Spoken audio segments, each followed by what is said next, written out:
Hi viewers, welcome to Siddha health tips. இன்னைக்கு நம்ம health டிப்ஸில் அறுசுவையில் ஒரு சிலருக்கு பிடிக்கவே பிடிக்காத கசப்பு சுவையுடைய காயான பாகற்காயின் பயணத்தான் நான் இன்னைக்கு உங்களுக்கு ஹெல்த் டிப்ஸ் மூலமாக ஷேர் பண்ண போகிறேன். பாகற்காயின்னு சொன்னதுமே நமக்கு அதனோட கசப்பு தாங்க ஃபஸ்ட்டு ஞாபகத்துக்கு வரும். ஆனால் அந்த கசப்பு சுவை தான் இதில் இருக்கக்கூடிய மகத்தான சத்தே. இந்த பாகற்காயில் வந்து ரெண்டு இருக்குங்க. அது என்ன அப்படின்னு பார்த்தீங்கன்னா, ஸ்மால் சைஸில் இருக்கிறத பார்த்தீங்கன்னா மிதி பாகக்காய் அப்படின்னு சொல்லுவாங்க.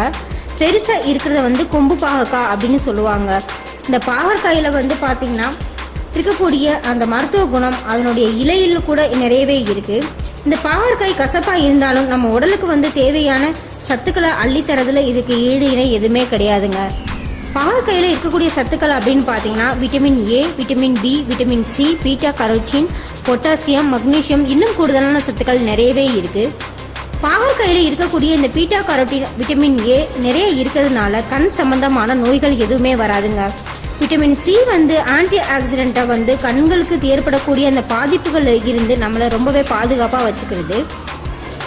நார்ச்சத்து அதிகமாக இந்த பாகற்காயில் இருக்கிறதுனால இதை சமைச்சு நீங்கள் சாப்பாட்டோட சேர்த்து சாப்பிடும்போது உங்களுக்கு மலச்சிக்கல் பிரச்சனை இருந்தாலும் தீரும். அதோட அஜீரணம் போன்றவற்றை கூட நீக்கக்கூடிய சக்தி நிறையவே இருக்குது.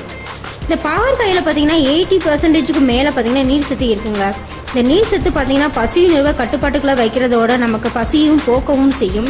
இதை வெயிட் லாஸ் அப்படின்னு நினைக்கிறவங்க கூட அடிக்கடி சாப்பாட்டோட சேர்த்து சாப்பிடலாம். பித்தத்தினக்கு தணிக்கக்கூடியதும் கல்லீரலுக்கு ரொம்பவே நல்லதும் இந்த பாகற்காய் மட்டும்தாங்க.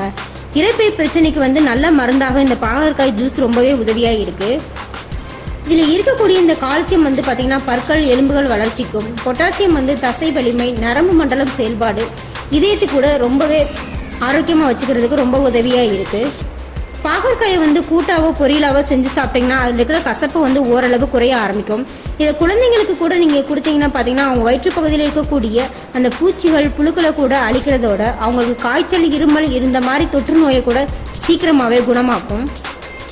பாகற்காயை 2 to 3 எடுத்து நீங்கள் ஜூஸ் போட்டு காலையில் வெறும் வயிற்றில் இந்த சுகர் பேஷண்ட்டு குடித்தாங்கன்னா அந்த சுகர் லெவல் எவ்வளோதான் கூட இருந்தாலும் அதை குறைச்சி விடுற அளவுக்கு இதில் நிறைய பவர் இருக்குங்க. பாகற்காயில் இன்னும் கூடுதலான பயனையும் அதனால் வந்து நம்மளோட பியூட்டியில் வந்து எந்த மாதிரி இந்த பாகற்காய் பயன்படுது அப்படின்றதையும் நெக்ஸ்ட் வீடியோ மூலமாக நான் உங்களுக்கு ஷேர் பண்ண போகிறேன். இன்னும் இது போல் பயனுள்ள தகவலை தெரிஞ்சுக்கணும்னா தொடர்ந்து எங்கள் சேனலோட வீடியோவை பாருங்கள்.